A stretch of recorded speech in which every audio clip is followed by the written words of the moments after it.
Hello there everyone, Matt here with thevirtualinstructor.com, and in this video I'd like to share with you a time lapse as well as a little bit of instruction on working with charcoal.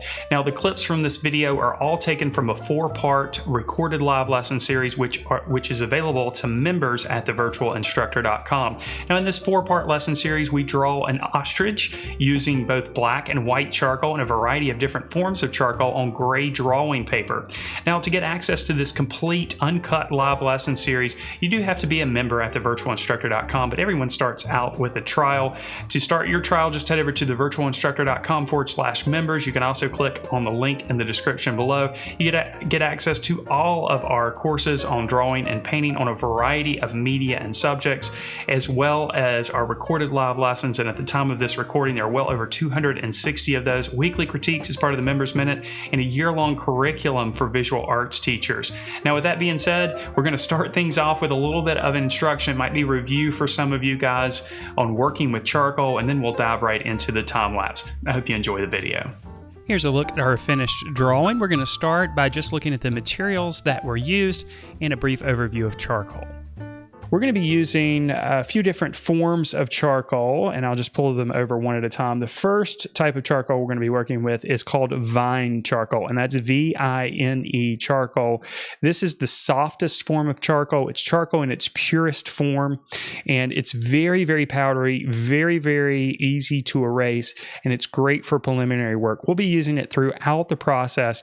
Now, what I've done with this piece of vine charcoal, this is how it looks typically. And basically what I did is I just used a pencil holder here, found a stick of charcoal that fit the pencil holder, and then I used a sandpaper pad to basically just sharpen the tip here. So we're going to be using the vine charcoal initially to just lightly sketch out our drawing and get some of those initial values in place. We're also going to be using compressed charcoal in pencil form. I'll go ahead and bring this over, and compressed charcoal in stick form too. We may not use it in stick form. I may use all of I may apply all of the compressed charcoal applications with the charcoal pencil. You can see here the charcoal pencil I'm going to be using is by Generals. It's a 4B. Soft, but to be honest with you, all compressed charcoal in pencils is going to be very, very dark. It's going to make a very dark mark. They do have different grades that are similar to the graphite grades, but don't let this fool you here. A 4B with a charcoal pencil is very, very, very dark. It is nowhere near in the same ballpark as a 4B with a graphite pencil. I'm not really sure why they designate it in the same way as graphite, because I feel like that's a little bit confusing to most folks out there that are going to be using charcoal pencils. But if you have just a regular charcoal pencil, it's going to be very similar to this 4B. I'm also going to be using white charcoal, and I've got a couple of charcoal pencils here. The white charcoal here is compressed just like the black charcoal. The white charcoal is also compressed, and this, it's very misleading. You can see here on the pencil it says charcoal whites. There's no such thing as white charcoal. That might be shocking to some folks, but when you think about it, charcoal is burnt organic material, and when organic material is burnt, it does not turn white. So pigment has been added to this, and not only has pigment been added to it, but I think also some clay constituents and some other things. So it's very similar to Conte, if you've ever worked with Conte before, but it's called white charcoal, and that throws a lot of people off. It's going to behave in the exact same way as compressed charcoal. It's just white. So we're going to be working with the whites and the blacks, of course, to push the value range.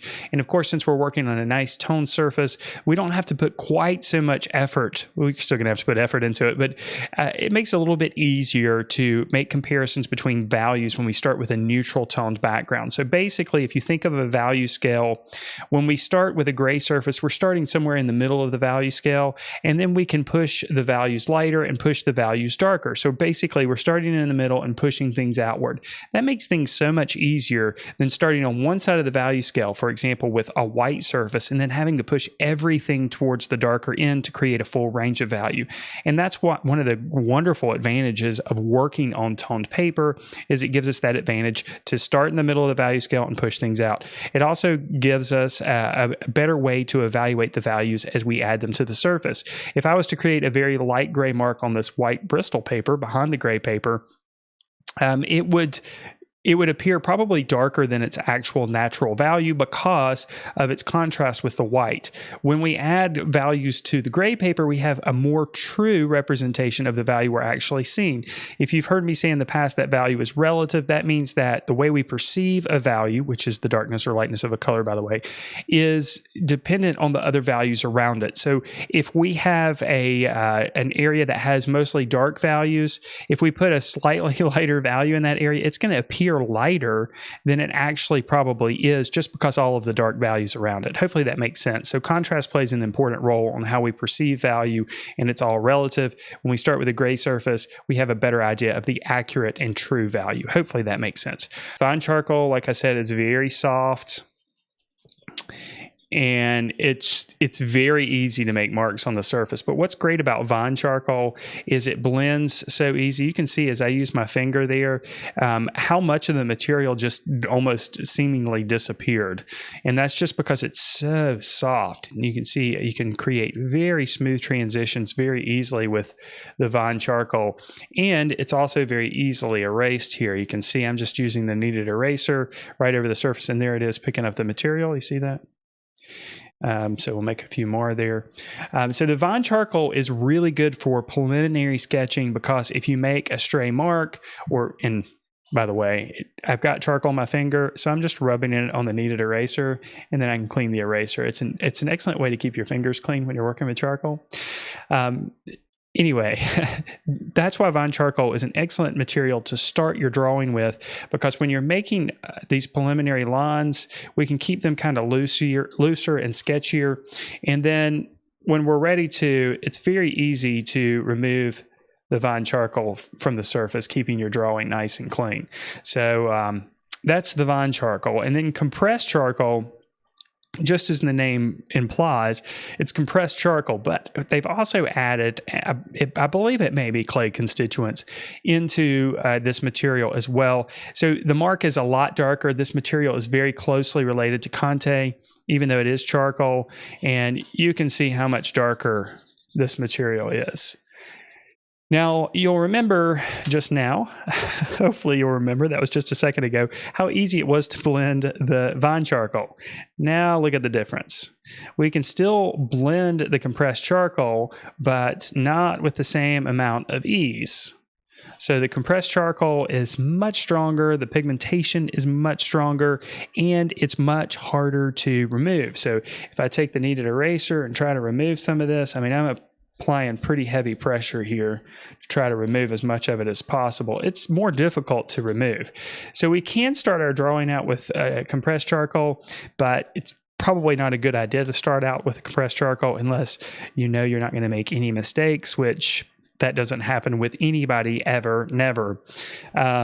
The same materials in the charcoal pencil. This is compressed charcoal in here. So again, it's not going to blend very easy. It's going to make a very dark defined mark that is difficult to erase. So typically we save the compressed charcoal applications for areas that we're pretty confident about making darker, or we're pretty confident about making a deliberate mark in those areas. So we're not going to dive right into the drawing with the compressed charcoal for that reason, but we'll be using it throughout the drawing. We'll be going back and forth between compressed, vine, and of course white charcoal. And white charcoal is compressed charcoal, just with some white pigmentation. So you can see we're going to get the same kind of deal here, almost no blending whatsoever. But what we can do is we can blend the white into the black and create areas of transition, areas of gray, and then we can use a blending stop or your finger if you prefer to create a little bit more of an even transition. Now, one thing I want you to notice here when that happens, although strangely enough, the grays are fairly similar. You might notice if you're working on a gray paper that's a little bit different from the gray that I'm working on, is that the color temperature of the gray that's produced by mixing the compressed black charcoal and the compressed white charcoal is either a little bit cooler or a little bit warmer than your paper surface. In this case, the gray's pretty darn close, and that usually never happens. Usually the gray that's produced by combining compressed charcoals, both white and black, is usually a little bit cooler. And if you're depending on the gray of the paper for your middle grays, it really doesn't work because the color temperature of the gray is different. Now we'll take a look at the entire process that we used to create this drawing of an ostrich. As you can see, we used a modified grid here, and I used a white charcoal pencil to lightly sketch out those grid lines. Of course, we didn't want those to be too strong. Then we went in with a bit of the vine charcoal, and you can see I'm using a pencil holder for a little bit more control with this vine charcoal. We went in and drew out the contours and then just put down some preliminary areas where the values are a bit darker. Once we had our initial sketch in place, we blurred it a little bit with some smudging, and then it was time to switch over to our more detail-oriented tools, the compressed charcoal. Now, throughout this process, we switched back and forth between using the vine charcoal and both the white and black compressed charcoal. Now, of course, creating the illusion of texture was important in this process. So you can see once we had our initial sketch in place and started darkening some of the values and lightening some of the values initially, it was time to move our attention to the small little hairs on the head of this guy.